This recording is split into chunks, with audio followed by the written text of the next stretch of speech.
France, summer, 1944. A German officer lights a cigarette inside an American prison camp, leans back against the fence wire, and laughs. Not a nervous laugh. Not the laugh of a broken man. The kind of laugh you hear from someone who thinks he's smarter than everyone in the room. Around him, dozens of Wehrmacht soldiers join in. They are laughing at the American guards pacing the perimeter, laughing openly, loudly, without a single care in the world. The guards don't understand a word, but they feel it. And 3 miles away, at a dinner table in a command tent, General George S. Patton sets down his fork and says, "Tell me exactly why my prisoners think this is funny." What he was about to discover would change the entire American intelligence operation in Western Europe. Not through firepower, not through tactics, through something nobody in the U.S. Army had thought to weaponize. A language, a memory, and a group of men the Reich had tried to erase from the earth. Don't forget to hit like, subscribe, and turn on notifications so you never miss what comes next. Join us as we uncover more stories, historical events, and moments of incredible courage from the past. This community is built for people who believe history's greatest secrets are still worth telling. This is the story of the Ritchie Boys. And before it's over, they will pull military intelligence directly out of the mouths of men who believed no one was listening. By late 1944, American forces had processed over 425,000 German prisoners of war on the Western Front. Of all the intelligence gathered during that period, military historians estimate that more than 60% of actionable tactical intelligence came not from aerial reconnaissance, not from radio intercepts, but from direct human interrogation. And the men responsible for the most effective interrogations were not career military officers. They were not West Point graduates. Most of them had arrived in America with nothing but the clothes on their backs and accents that made them sound like the enemy. One of them was 24 years old. His name was Rudy Punz. And 10 years before he sat down across from Wehrmacht officers in a canvas interrogation tent, he was a 14-year-old Jewish boy standing on a train platform in Germany, watching his parents disappear into the crowd for the last time. He did not know that yet. He would not know the full truth until the war was over. But in the summer of 1944, sitting behind a metal table with the smell of cigarette smoke and August heat filling the air, Rudy Punz looked at a German officer who had said nothing useful in 3 days and opened his mouth. And what came out was not textbook German. It was not classroom German. It was Munich.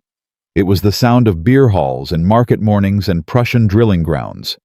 It was the German this officer had spoken every single day of his life. The officer's eyes moved, just slightly, just for a second, and that second was everything. To understand why those eyes moved, you have to go back to what the Americans were walking into without knowing it.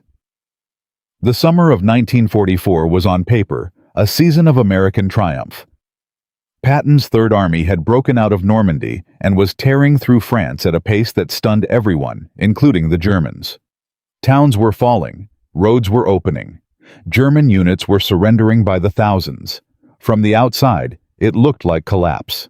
It was not collapse, it was organized retreat. And inside the prison camps, the German military machine was still running. The Wehrmacht had spent years preparing its soldiers, not just for combat, but for capture. German military doctrine treated prisoner of war status not as an endpoint, but as a continuation of duty. Soldiers were trained to maintain rank structure behind enemy wire. They were trained to resist interrogation through specific psychological techniques, appear cooperative on surface details. Give nothing on operational information. Project confidence, and never let the captors believe they have the upper hand. The men behind American wire in France were not broken soldiers grateful to be alive. They were disciplined professionals executing a plan. Senior NCOs maintained unit cohesion in the barracks. Soldiers who appeared too willing to cooperate with American interrogators were identified quickly. Pressure was applied. In the dark corners of bunk rooms, men who talked too freely faced consequences that left no marks but sent very clear messages. And the Americans interrogating them had no answer for it. The standard approach was built on rapport. Be decent to the prisoner, build a human connection, create comfort, and eventually the information flows. It was a sound theory against a frightened conscript with no loyalty, against a hardened Wehrmacht professional trained since 1939 to resist exactly this kind of approach. It produced almost nothing. Interrogators were coming back from sessions with polite non-answers and fabricated details designed to waste time. The Germans talked freely in the mess halls at night. Unit positions, officer names, supply route locations, counterattack timelines. They passed this information openly because they had identified what they believed was an absolute shield. The Americans did not speak German, and what your captors cannot understand cannot hurt you. By midsummer, American camp commanders were filing reports that described a situation bordering on the absurd. Prisoners were organized, disciplined, psychologically intact, and in some cases openly contemptuous. One guard outside Paris wrote in his report, "They do not behave like men who lost. They behave like men who are waiting." Patton read a version of that report over dinner. He was not a man who processed information passively. He wanted an answer, and he wanted it fast. The answer was already in the United States Army. It had been there since 1943. It had simply not been used correctly yet. Camp Ritchie sat in the mountains of western Maryland, and between 1942 and 1945, it trained nearly 20,000 military intelligence personnel. On paper, it was a standard military installation, running standard intelligence programs, document analysis, prisoner interrogation technique, order of battle research, aerial photo interpretation. But inside that program was a subset of men who looked on the surface like an unusual military choice. They were young, most of them. They were European by birth, most of them. And they were Jewish, almost all of them. They had come to the United States in the 1930s with very little. Some had come on children's transports sent ahead by parents who understood what was happening in Germany before the rest of the world was willing to admit it. Some had come after Kristallnacht, after watching their fathers' businesses destroyed and their neighbors dragged away. Some had simply read the direction the wind was blowing and left before the door closed permanently. The U.S. Army looked at their files in 1942 and saw something that no training program could create from scratch. These men knew Germany from the inside, not from textbooks or intelligence reports. They knew the class signals that told you within 30 seconds whether you were talking to a Prussian aristocrat or a Bavarian factory worker. They knew the difference between an accent from Hamburg and an accent from Vienna, and what each of those accents meant about how a man thought about authority and duty and honor. They knew which words triggered pride and which words triggered shame in a German military officer, because they had grown up surrounded by men exactly like the ones now sitting behind American wire. They were called the Ritchie Boys. Rudy Pins had arrived in Ohio in 1934 at age 14, sent out of Germany on a children's transport by parents who had made the hardest decision a parent can make. He was raised by foster parents in a small American town where almost nobody understood where he had come from or what he had left behind. He learned English. He built a life. And in 1943, the United States Army looked at his file, saw the name of his birthplace, saw the languages listed, and understood exactly what he was carrying. He was recruited to military intelligence, trained at Camp Ritchie, and sent to France to interrogate the soldiers of the country that had taken everything from him. He did not think of it in those terms, or at least he did not let himself think of it in those terms, inside the interrogation room. Inside the room, he was a professional with a job. The job was to get information. Anger was not a tool. Knowledge was a tool. Memory was a tool. And he had more of both than anyone sitting across from him could possibly anticipate. The Ritchie Boys did not begin with interrogation rooms. They began by listening. German-speaking operatives were placed inside prisoner populations, posing as captured German soldiers. They ate in the mess halls. They walked the exercise yards in the afternoon heat. They lay in bunks at night and listened to men talk the way men talk when they are absolutely certain no one around them understands a word they are saying. The things they heard were extraordinary in their ordinariness. Men did not make dramatic speeches about military strategy. They complained. They gossiped. They argued about officers they disliked. They speculated about where they were going to be transferred. And in the middle of those conversations, without any awareness that it mattered, they mentioned things. A battery location, a command post address, a supply depot that had not yet appeared on any American map, a counterattack that was supposed to begin in 4 days. One night outside Paris, a group of Wehrmacht NCOs sat at a mess hall table and spent the better part of 40 minutes discussing the precise location of a German artillery battery and the full name of its commanding officer. They spoke at normal volume. They took no precautions. Why would they? They were speaking German in an American camp. An American intelligence operative lay in a bunk 3 rows away. By the time the sun came up, the information had already traveled to the front. In the interrogation rooms, the Ritchie boys were building on what they heard in the barracks, with techniques that were equally precise. Rudy Pins understood something that most American interrogators did not. The goal was not to defeat the man across the table. The goal was to make the man across the table want to talk. And to do that, you had to understand what he valued. A Wehrmacht officer from a Prussian military family valued honor. He valued the respect of his peers. He valued the belief that his comrades were maintaining the same standard he was maintaining. Tell him with complete casual confidence that his commanding officer had already provided a full account of the unit's position during his own interrogation. Watch the calculation happen in real time. If the commanding officer had already talked, what exactly was this man protecting? The suggestion of Soviet custody was another instrument entirely. The Ritchie boys sometimes put on Russian military uniforms for this particular technique. They would appear at the door of an interrogation room, exchange a few words in Russian with the American interrogator within clear earshot of the prisoner, and leave. The interrogator would then mention almost as an afterthought that there were discussions about which prisoners would be transferred east. Men who had held firm for hours broke in minutes. Rudy Pins sat across from men who in another world might have sent him to a camp. He knew this. He allowed himself to know it exactly as much as it was useful, and no more. His mother and his father were murdered in the Holocaust. He would not learn the full details of what happened to them until after the war ended. In the interrogation room in the summer of 1944, he used what he knew about Germany not as a wound, but as a map. He knew the exact tone that made a Wehrmacht officer feel his honor was intact, and therefore his dignity was not at stake in answering a small question.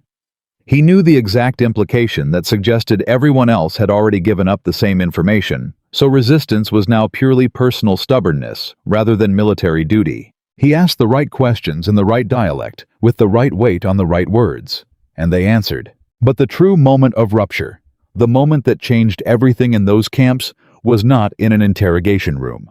It happened in a mess hall. A Wehrmacht sergeant, one of the confident ones, one who had been laughing all summer, sat at a table with 3 other prisoners and said something in German. Something casual. Something he had said a dozen times in a dozen conversations without a second thought. The American soldier sitting across the table looked up, answered him, in German, perfectly, without hesitation, then looked back down at his plate and kept eating. The sergeant went completely still.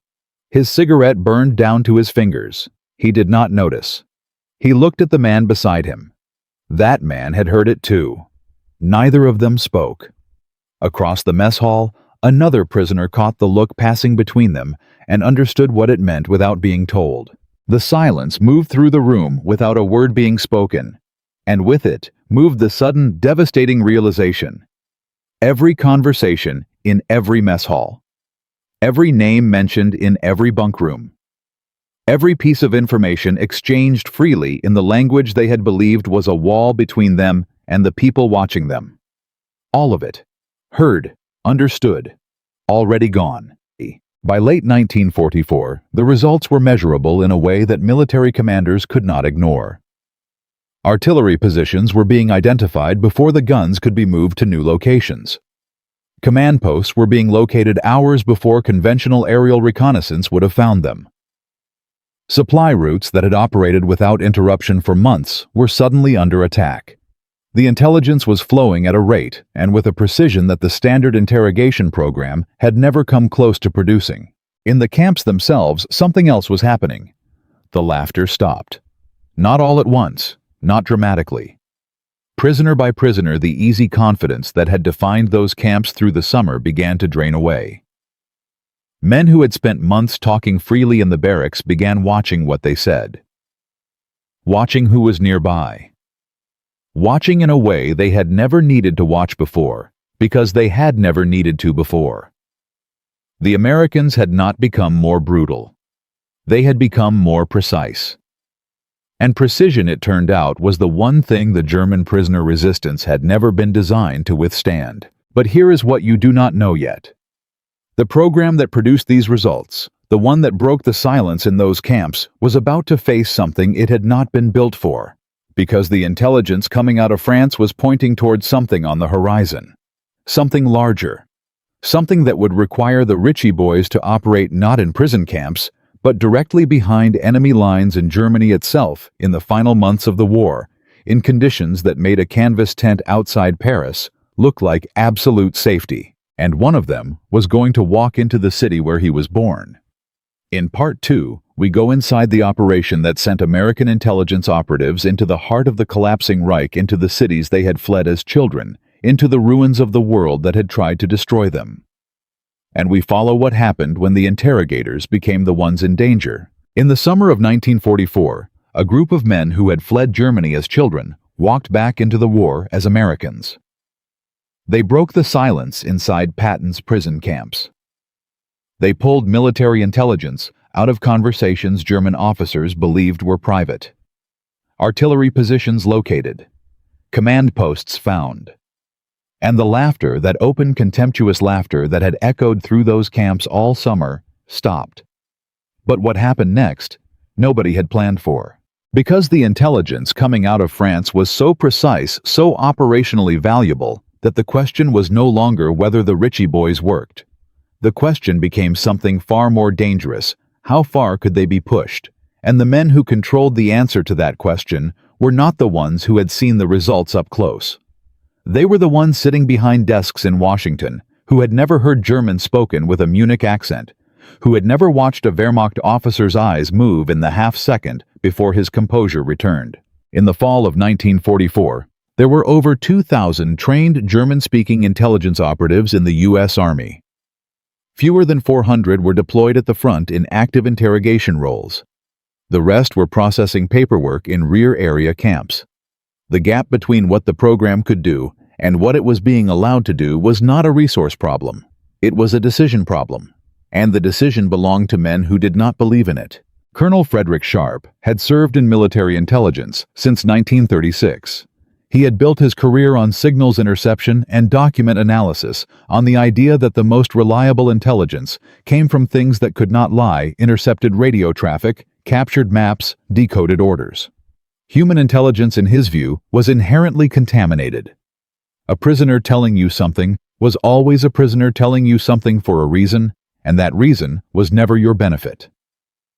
He had made this case in 3 separate memoranda to the Intelligence Directorate in the summer of 1944, each one more detailed than the last. When the reports from the Ritchie boy operations in France crossed his desk, he read them carefully. Then he called a meeting. Rudy Pins was not invited to that meeting.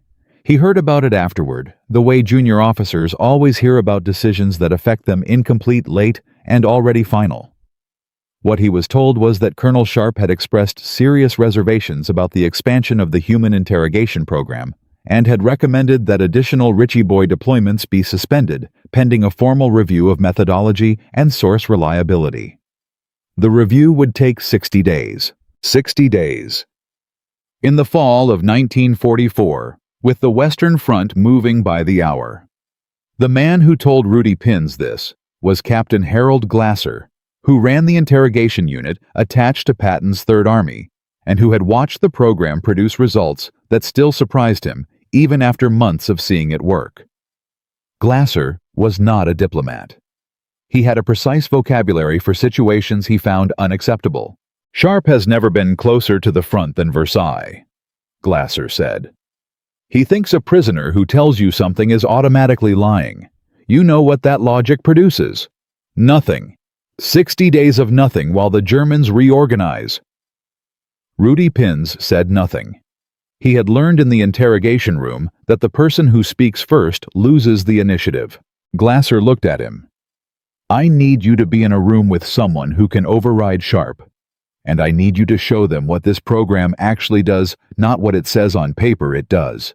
The someone was Brigadier General Arthur Conroy, who was responsible for intelligence operations across 3 core sectors of the Third Army, and who had spent the last 6 weeks watching conventional intelligence methods fail to locate a German armored reserve that everyone knew existed but nobody could find. The reserve was estimated at 60 to 80 tanks. It was somewhere in the Saar region. It had been somewhere in the Saar region for 3 weeks. 3 weeks of aerial reconnaissance radio intercepts and document captures had produced 7 different estimated positions, all of them wrong. The meeting happened in a schoolhouse outside Nancy on a Tuesday afternoon in October. Conroy sat at a teacher's desk with 2 aides standing behind him. Glasser presented the case for expanding the Richie Boy operation in 12 minutes, using results from the previous 4 months. Conroy listened without expression. Then he looked at Rudy Pins and said, "You're telling me you can find those tanks by talking to prisoners we already have in custody. I'm telling you there are men in your camps right now who know where those tanks are," Rudy Pins said. "And I'm telling you they will talk because I know how to ask." Conroy was quiet for a moment. "Sharp says your methodology is unreliable. Sharp has not sat across from a Wehrmacht officer from the 14th Panzer Corps," Rudy Pins said. "I have. 17 of them in the last 6 weeks. I can tell you the name of their divisional quartermaster, the location of their main fuel depot as of 3 weeks ago, and the first name of the officer's wife. Sharp can tell you what their radio frequencies were in September. The frequencies changed. The wife did not." Conroy looked at Glasser. Something passed between them that did not require words. "You have 5 days," Conroy said. "If you find those tanks, Sharp's review gets shelved. If you don't, I can't protect the program." 5 days. 60 to 80 tanks. Somewhere in the Saar. They started the next morning. Not with the senior officers who had been prepared for interrogation and would take days to work through.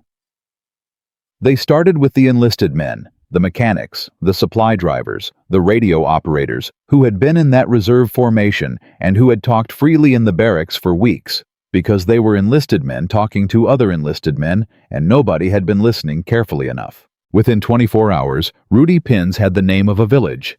Within 48 hours, he had a road. Within 72 hours, a Richie Boy operative, who had been placed in the general prisoner population as a fellow captured soldier, came back with something specific, a bridge.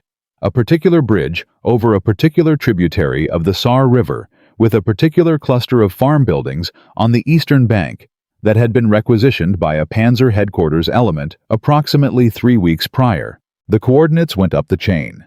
Aerial reconnaissance was redirected to that exact grid. The photographs came back the next day. There were the tanks. 63 of them dispersed under tree cover in a pattern that had made them invisible to every previous reconnaissance pass, because every previous reconnaissance pass had been looking in the wrong place. Conroy called Glasser that evening. The conversation was short. Sharp's review was suspended. The Richie Boy program was approved for immediate expansion across all Third Army sectors. Within 3 weeks, the number of active interrogators at the front doubled. Within 6 weeks, it had tripled. The results scaled with the numbers. Between November 1944 and February 1945, Richie Boy interrogation operations contributed to the identification of 41 German unit positions that had not appeared in any other intelligence source. 14 of those identifications preceded German offensive operations by more than 48 hours, giving American commanders time to reposition. The Intelligence Directorate later estimated that in at least 6 cases, the advance warning directly prevented American units from walking into prepared German ambushes. In the camps, the shift in prisoner behavior was now measurable.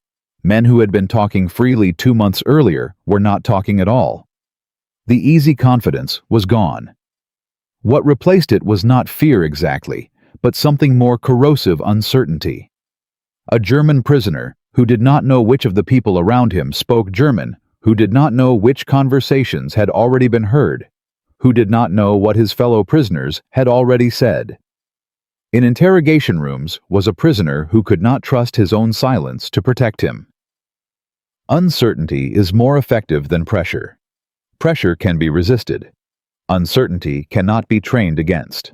But the program's success created a problem nobody had anticipated. By late 1944, German military intelligence had noticed the pattern. Positions that had been secure were being struck too quickly. Units that had taken careful precautions were being found anyway. The conclusion German analysts reached was partially wrong and partially right. They believed the Americans had developed a new signals interception capability. They were wrong about the method. They were right that something had changed, that the wall they had believed their language built around them had developed holes they could not locate or plug. The response was methodical. German prisoner briefings began including specific instructions about what not to say in English language environments, covering the obvious areas, unit designations, officer names, position coordinates. What those briefings could not account for was the Ritchie boys operating inside the prisoner population itself, because the briefings assumed the threat was external. They assumed the guards were the threat. They assumed the walls of the camp were the boundary of the danger. They did not consider the possibility that the danger was already inside. And in the final months of 1944, as the Western Front ground toward the German border, the Ritchie boys were being asked to go somewhere the camp walls could not protect them. The Intelligence Directorate wanted operatives not in prisoner camps, but in the field.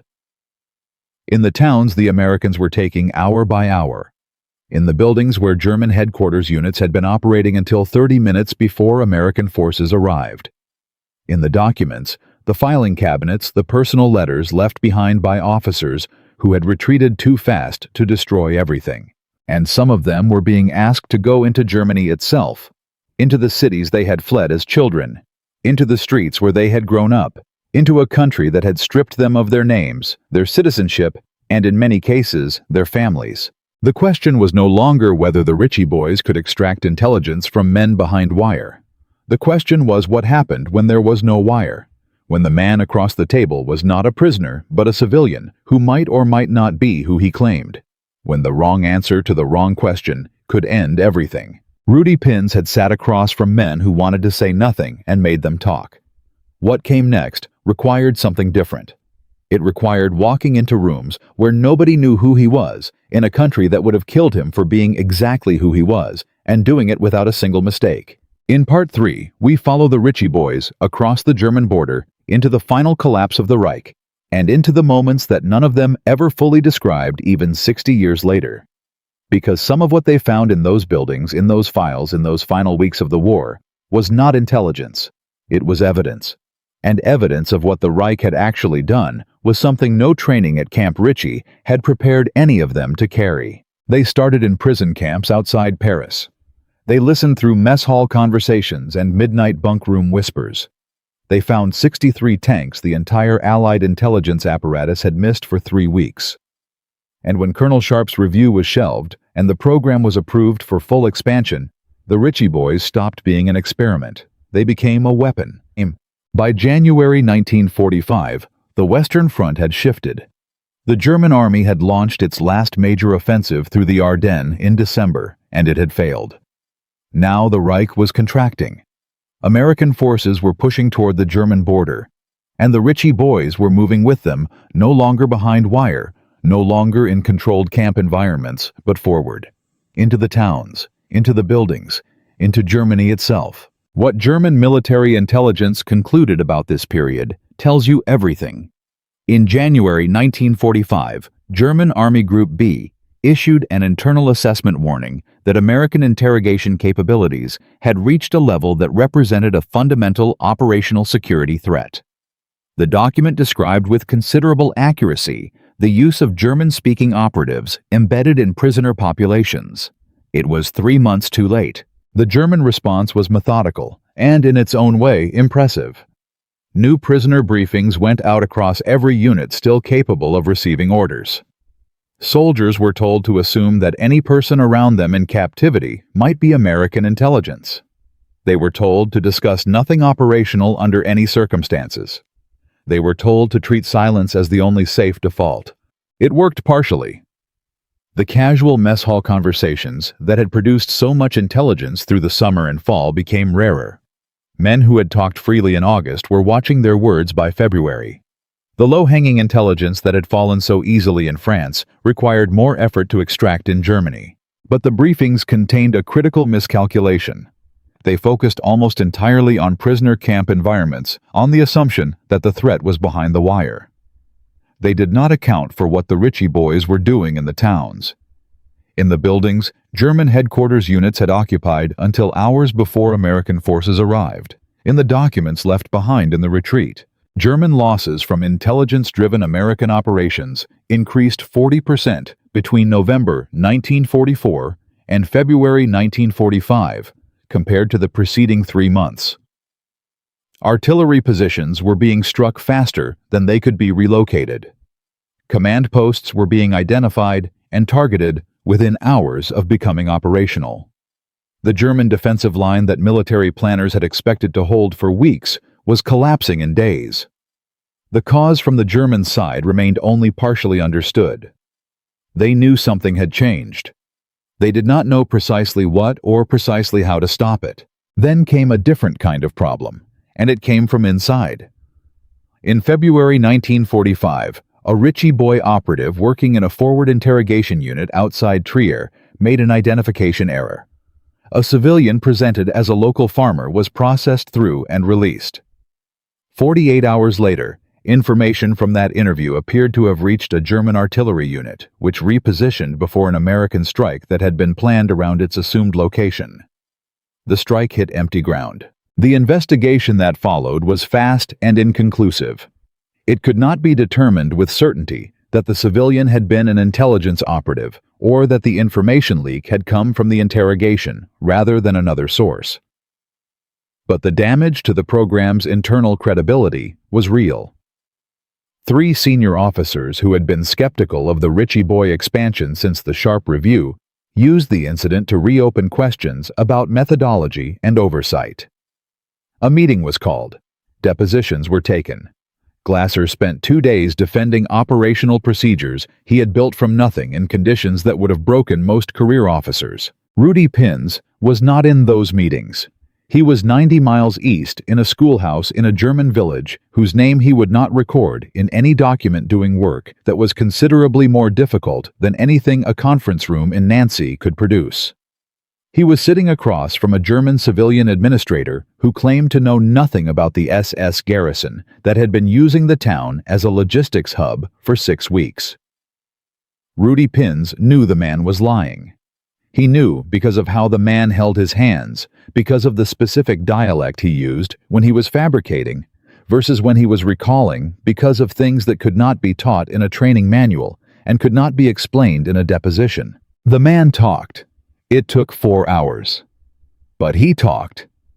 And what he provided led directly to what happened on February 28, 1945, at a crossroads village called Prüm. Prüm sat at the junction of 3 roads in the Eifel region of western Germany.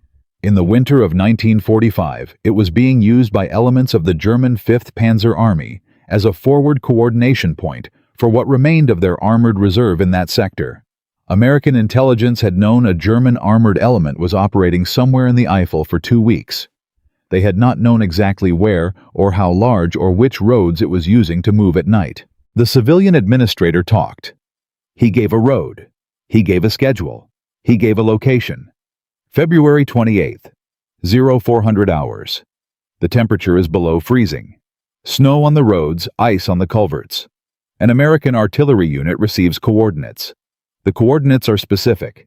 Not a grid square, a crossroads, a time window. At 0440, the first rounds hit.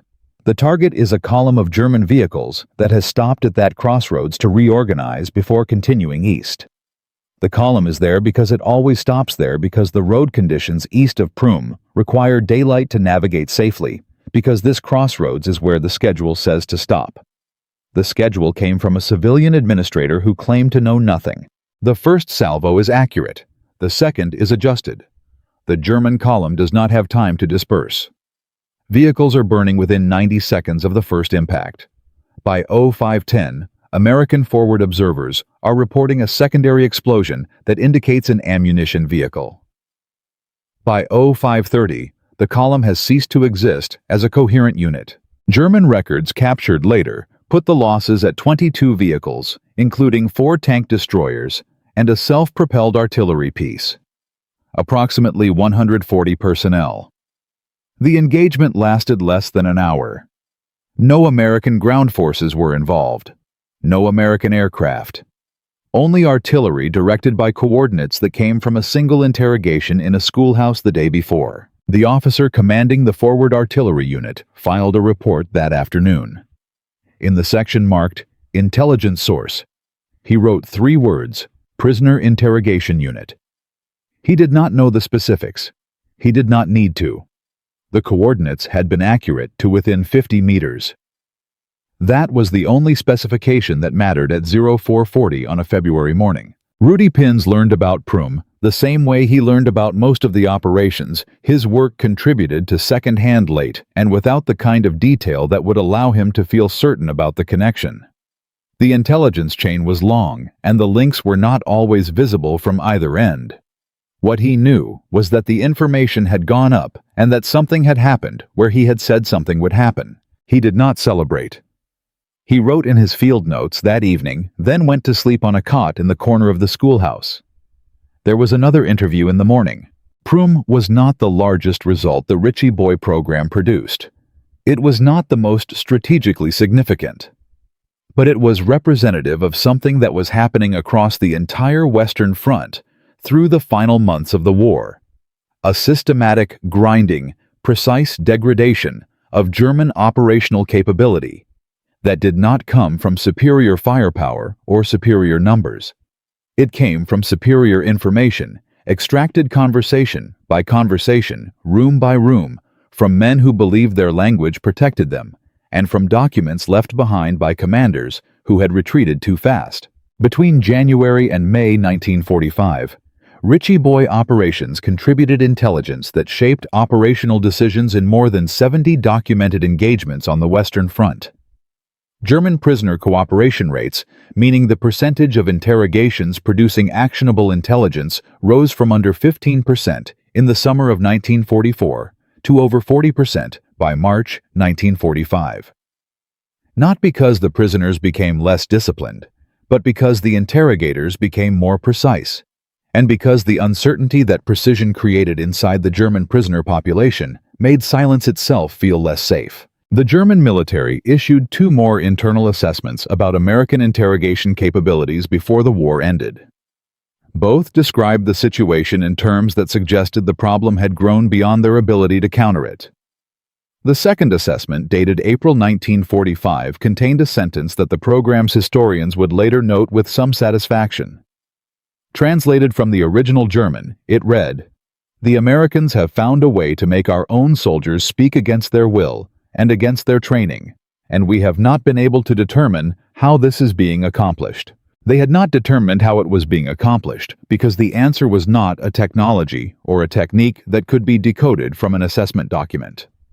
The answer was a group of men who had grown up speaking the language, who had been told the language no longer belonged to them, and who had carried it across an ocean and back into a war, and used it with a precision that 14 years of military intelligence doctrine had not been able to produce. By April 1945, Rudy Pins was in Germany.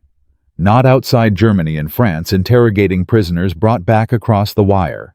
Inside Germany in German towns, in German buildings, moving with units that were taking streets, the maps still showed as enemy held. He was in a country that had murdered his parents. He knew that by then, or enough of it to know what it meant. He kept working. But what Rudy Pins and the other Richie boys found in those final weeks of the war, in the buildings, in the filing cabinets, in the documents, the Reich had not had time to destroy, was not only military intelligence. It was something else. Something that had nothing to do with artillery coordinates, or unit designations, or the location of the next command post. It was a record. A systematic, bureaucratic, meticulously maintained record of what had happened to the people the Reich had decided did not belong. And some of the names in those records were names these men recognized. That is the chapter of this story that almost nobody knows. And it is where we are going in Part 4. From prison camps outside Paris to the ruins of the Reich itself. From mess hall whispers to artillery strikes on crossroads in the Eifel at 4 in the morning. From a group of young men the army almost didn't know what to do with to an intelligence operation that German high command spent the final months of the war trying to understand and never fully could. The Ritchie boys had done something that no training manual had anticipated and no conventional military doctrine had made room for. They had turned memory into a weapon. And they had used it with a precision that changed the arithmetic of the Western Front. But the question that follows every story about what men did in war is the one that takes longest to answer. What happened to them after? The war in Europe ended on May 8, 1945. The men of P.O. Box 114-2, the classified designation for the Fort Hunt interrogation program that had grown out of Camp Ritchie, were given a specific order before they were demobilized. They were not to discuss what they had done. Not with family, not with friends, not with journalists. The program was classified, the methods were classified, and the order was absolute. These men had spent years learning to extract information from others. Now they were required to hold their own silence indefinitely. Most of them did exactly that. Rudy Pins came home to Ohio. He married. He raised children. He worked in business, built a life that looked from the outside like the life of any man who had served and come back and moved forward. His neighbors did not know what he had done in France. His colleagues did not know. For decades, even the people closest to him knew only fragments, and the fragments were vague enough that they could not be assembled into anything specific. He was not bitter about the silence, or if he was, he did not say so. What he said when he finally did speak was something more complicated than bitterness. He said that for a long time he was not sure the work was his to claim. The men who had fired the artillery had done something visible. The men who had stormed the beaches had done something that the country understood how to honor.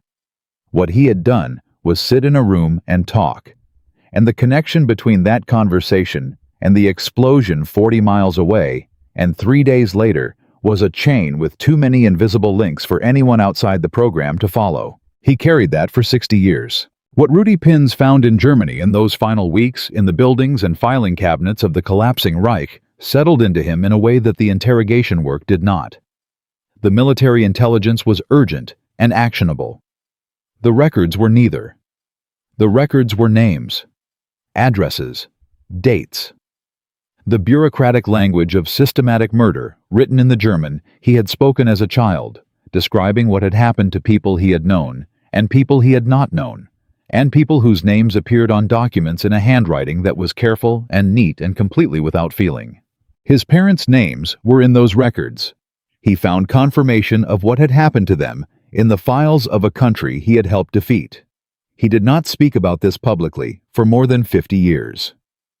When a National Park Service ranger named Steve Kleinman began tracking down surviving Fort Hunt operatives in the early 2000s, Rudy Pins was 94 years old and living in Honolulu. He agreed to speak on camera. He sat on a balcony in the sun and answered questions for hours with the patience of a man who had waited a very long time to be asked. What he described was not what most people expected from a war story. There were no dramatic moments of triumph. There was work, methodical and precise, and conducted under conditions that required complete emotional control in the presence of men who represented everything that had destroyed his world. The triumph, if it existed, was in the restraint. In the ability to sit across from a Wehrmacht officer and see not an enemy to be defeated, but a problem to be solved using tools that no one else in that army possessed. His D-San was not a medal. He received commendations, but they were classified and went into files that were sealed for decades. His legacy was something quieter and more durable than recognition. It was a methodology, a proof of concept that had been demonstrated at scale under combat conditions and could not be unmade. The principles the Ritchie boys developed were not discarded when the war ended. They were studied. The combination of deep cultural knowledge, linguistic precision, and psychological understanding that had produced a 40% prisoner cooperation rate in the final months of the war became the foundation of American human intelligence doctrine in the Cold War period. The CIA's early interrogation training drew directly on techniques developed and tested by the Fort Hunt program. The Army's language training requirements, which expanded dramatically after 1945, were shaped by the demonstrated operational value of men who did not merely speak a language, but understood the culture that produced it. In the Korean War, American intelligence units operating with Korean-speaking personnel showed measurably higher intelligence yield from prisoner interrogations than units relying on interpreters alone, a pattern that directly reflected the Richie Boy lesson.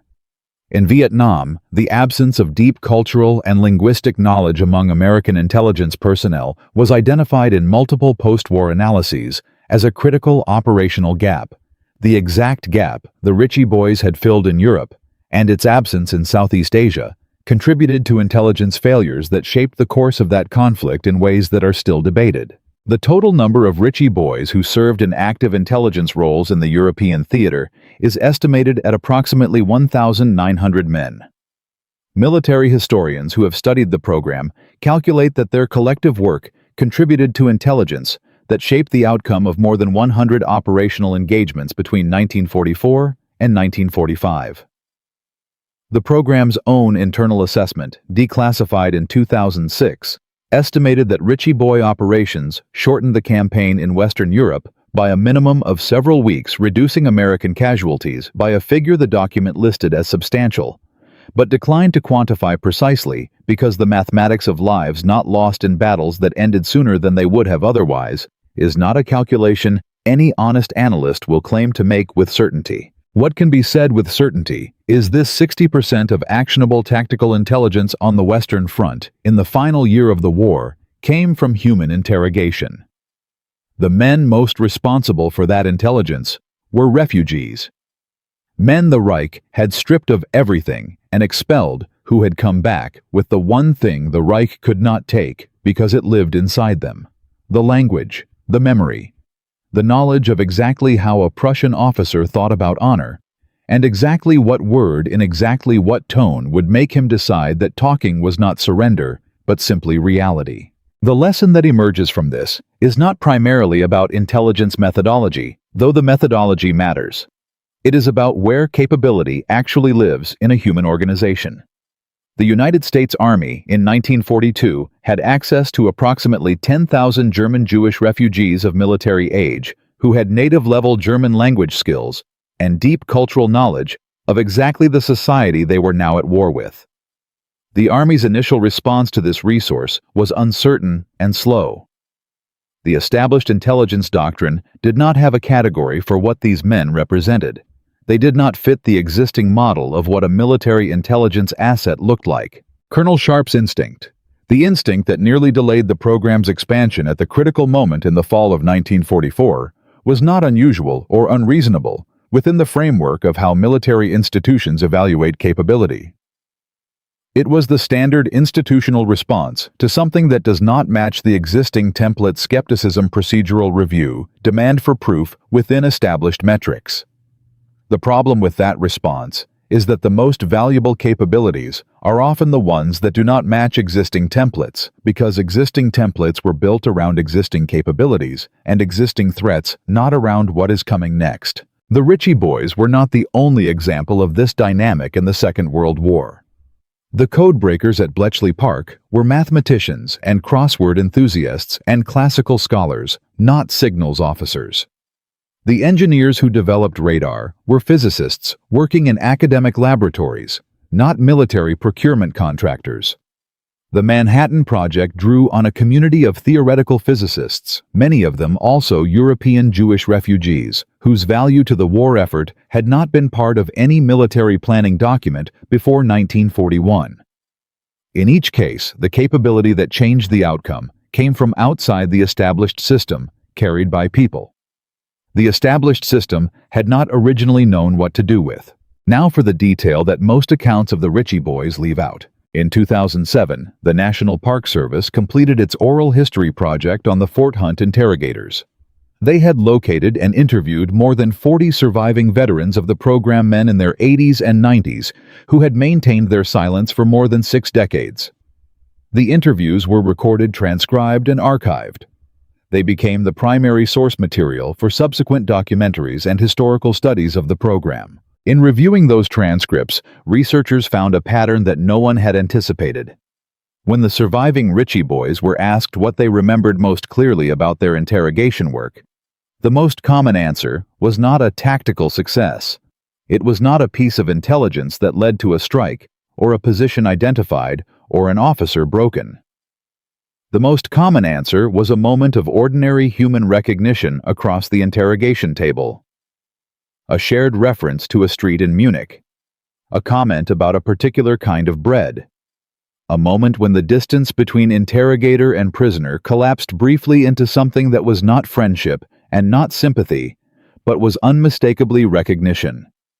Two men who had grown up in the same world on opposite sides of a catastrophe neither of them had chosen. Rudy Pins described one such moment in his 2007 interview. A Wehrmacht sergeant late in the war had mentioned a bakery in a particular neighborhood of Frankfurt. Rudy Pins knew the bakery. He had been there as a child. They discussed it for 3 minutes. Two men in a military interrogation room, talking about bread in the city, where one of them had grown up and the other had served in the language that both of them had spoken before the world came apart. Then the interrogation resumed. The sergeant provided the information he had. Rudy Pins wrote it into his report. He did not know what happened to the sergeant after that. He said he sometimes wondered, from a 14-year-old boy on a train platform in Germany with nothing but the language he carried inside him, to the man who sat on a balcony in Honolulu at 94 and described what it meant to talk to your enemy in the words you both grew up with. The Ritchie boys proved that the most precise instrument in the arsenal of a modern military is not a weapon that can be manufactured or a technology that can be developed on a schedule. It is a human being who understands another human being completely at the level of dialect and memory, and the particular weight a specific word carries in a specific mouth. The Reich spent 12 years trying to take the German language away from the people it expelled. It stripped them of their citizenship, their property, their families, and their country. It could not take the language, and the language came back. Not as poetry or memory or grief, though it was all of those things too. It came back as intelligence. It came back as coordinates. It came back as the reason a column of German vehicles was exactly where an American artillery unit expected to find it at 4 a.m. on the last winter of the war. Rudy Pins sat across from the soldiers of the country that murdered his parents, and he talked to them. And because he did, some number of other people came home. The names of those people are not in any record. They are only in the space between what happened and what would have happened, which is where the most important history always lives. The Reich made one mistake. It let them remember every word.